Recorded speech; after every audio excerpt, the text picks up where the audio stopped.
จอลูกหนังวิเคราะห์บานเตะที่เด็ด3คู่ประจำวันอังคารที่7เดือน4ปี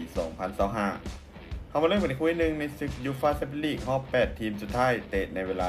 20:00ของคืนนี้การพบกันระหว่างลาซันสุดข่าวและมาดริดทีมจากสเปนจะเปิดบ้านต้อนรับการมาเยือนของบาเยิร์นมิวนิกเสือใต้จากเยอรมันมาดริดจะบ้านมีฟอร์มการลิ่นที่ค่อนข้างต่อเนื่องในช่วงหลังโดยเก็บชัยชนะได้เป็นส่วนใหญ่การลิ่นในบ้านของพวกเขาถือเป็นข้อได้เปรียบเกมบุกก็มีความจัดจ้านจุดเด่นของทีมคือการเล่นเกมสวนกลับไว้บวกกับประสบการณ์ในเวทียุโรปที่ค่อนข้างสูงส่วนบาเยิร์นมิวนิกมีฟอร์มการลิ่นโดยรวมในช่วงหลังที่ค่อนข้างจะดีกว่าเล็กน้อยโดยพวกเขาเป็นทีมที่แพ้ค่อนข้างยากเกมบุกของพวกเขามีความดุดันยิงประตูได้ตลอดแต่ปัญหาเล็กน้อยของพวกเขาคือเกมรับที่ยังคงมีส่วงลุ้นให้เห็นในบางครั้งเกมนี้คาดว่ามาดริดเจ้าบ้านพวกเขาอาจจะเน้นการคุมเกมบวกกับการเล่นเกมสวนกลับส่วนบาเยิร์นมิวนิกน่าจะเปิดเกมบุกใส่ตามสไตล์ของพวกเขาเกมมีโอกาสที่จะแลกกันมันและยิงประตูจากทั้งสองฝ่าย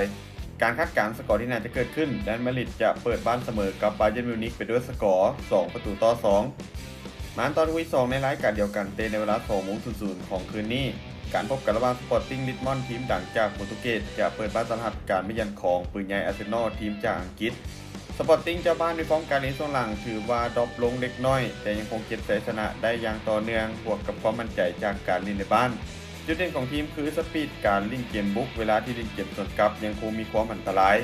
มาที่อาร์เซนอลทีมเยือนฟอร์มการเล่นช่วงหลังถือว่าดรอปลงเล็กน้อยแต่ศักยภาพโดยรวมของทีมยังคงเหนือกว่าจุดเด่นของทีมคือการคล้องบาลที่มักเล่นที่ดีรวมถึงเกมบุกที่มีความหลากหลาย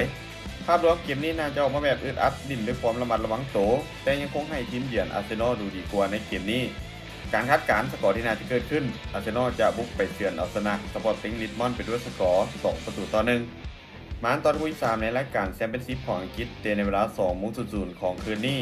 การพบกันระหว่างเวสต์แฮมอันดับ6มี64คะแนนจากการลงเล่นไป40นัดจะเปิดบ้านต้อนรับการมาเยือนของเซาท์แฮมป์ตันอันดับ7มี63คะแนนจากการลงเล่นไป39นัดเบคแฮมจะบ้านในฟอร์มการเล่นช่วงหลังที่ยังไม่ค่อยแน่นอนเท่าไหร่มีชนะแพ้สลับกันจุดเด่นของทีมคือการเล่นในบ้านบวกกับแฮงเสียแต่คุณภาพทีมยังคงเป็นท้องทีมเยือนอย่างชัดเจนส่วนเซาท์แฮมป์ตันทีมเยือนถือว่าพวกเขากำลังอยู่ในช่วงฟอร์มที่ดีและมีความมั่นใจโดยเฉพาะในเกมFA Cupในนัดล่าสุดที่พวกเขาสามารถพลิกล็อกเอาชนะอาร์เซนอลมาด้วยสกอร์2-1พวกเขามีศักยภาพทีมบวกกับประสบการณ์ที่สูงกว่าเกมบุกก็ค่อนข้างมีความหลากหลายเมื่อจากภาพรวมในเกมนี้แล้วทีมเยือนเซาท์แฮมป์ตันพวกเขายังคงดูดีกว่าและมีโอกาสค่อนข้างสูงที่จะเก็บชัยชนะไปได้การคาดการณ์สกอร์ที่น่าจะเกิดขึ้นเซาท์แฮมป์ตันจะบุกมาชนะเวสต์แฮมไปด้วยสกอร์2-0สุดท้ายนี้แต่ถ้าคนสนใจแนวทางดีๆแบบนี้อย่าลืมกดไลค์กดแชร์ออกไปเพื่อเป็นแนวทางเพิ่มเติมและใครสนใจอยากลงทุนสามารถกดลิงก์ผ่านหน้าซ่องได้เลยเด้อ